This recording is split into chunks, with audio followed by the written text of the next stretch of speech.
Hey everyone, Ross McCorkle here with another episode of the Depot 180. The Pittsburgh Steelers lost their Saturday game to the Indianapolis Colts 30-13. This game did not follow the pattern that most other Steelers games have followed this year. That is, low-scoring affair, slow start on offense, defense keeping the score down. You can pretty much flip that on its head as the offense got started with a 13-point lead and then the Colts scored 30 unanswered to secure victory.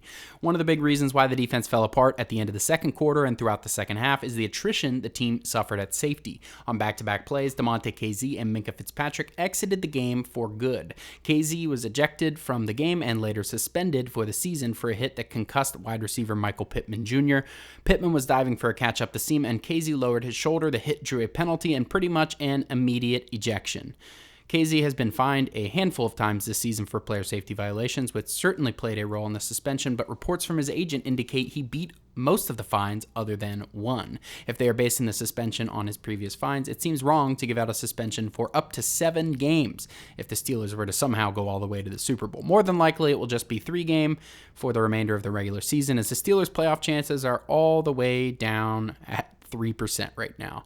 Kazee and his agent are expected to appeal the suspension this week. We will see what comes of that. As for Fitzpatrick, he was injured on the very next play.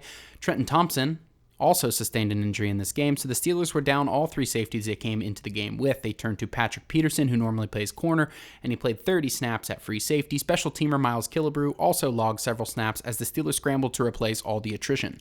Thompson was able to return to the game, but did not practice with that neck injury on Tuesday. Patrick Peterson might be playing more safety this week. The team also will likely elevate Eric Rowe, whom they signed to the practice squad a month ago. He is a veteran that should be able to help stabilize the unit. Elijah Riley, who has been on IR for a month, also started practicing today, and his 21-day window is open to return from IR.